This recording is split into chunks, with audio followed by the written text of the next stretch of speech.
Abonnez-vous sur votre chaîne David Événement TV. David Événement TV. David Événement TV. David Événement TV. Dans le bon toujours. Abonnez-vous massivement la chaîne Nabino David Événement TV. Chaîne est en moko. Nous avons news. Émission à danger. Film à danger. David Événement TV. On va décider. Donc abonnez-vous massivement pour recevoir là. David Événement TV. Donc abonnez-vous quoi. Donc non, on peut la chaîne David Événement TV. Chaîne mon chaîne est là. Si c'est la photo, ma femme a une nuance. Vous s'abonnez à la chaîne chaîne mon et donc chaîne moi sur bien David Événement TV. I love you. Je t'aime. Mais ma mission nationale c'est n'a pas à la télé. Ça n'est pas au maintenant va se faire la télé. David Événement TV. I love you. David, David, il y a un combo à Longa. Donc David Événement TV, la chaîne numéro 1 sur YouTube, la chaîne où il y a la danger, la émission, la news, il y a des artistes, des comédiens, il y a des joueurs, il y a des politiques, il y a des séries, des films congolais, David Événement TV, YouTube. David Événement TV, on a des vidéos nyoso. Ah, David Événement, Tokos.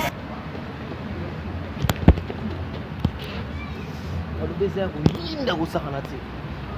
Événement TV, tout le monde doit s'abonner. David Événement TV. Vous avez des news, vous avez rien à faire, des artistes, comédiens, des musiciens. Actualité assise. Des caméras, 12h juste, 12h 1 minute à ça. Tout le monde s'abonne, briefer la merveille garçon fraîcheur, l'homme de 6 bouteilles de marchandises.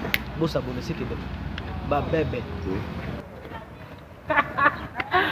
Talaka aussi, oh c'est site qui toko site marquage. Dans son goût, baba événement ni c'est le monde.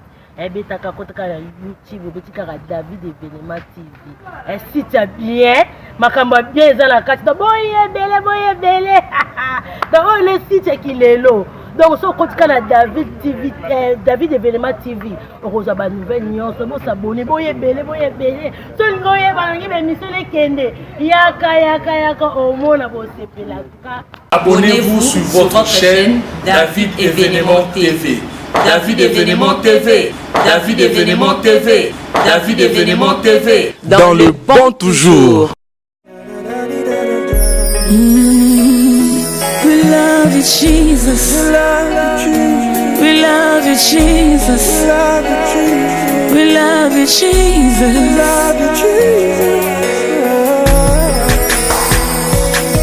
Oza moninga oyalinganga kuferangane kulusue nanzela makila nayo nazilobiko ya seko yesunde osalingana zala mwana na nzambe kolonanga bengi oya ozalianga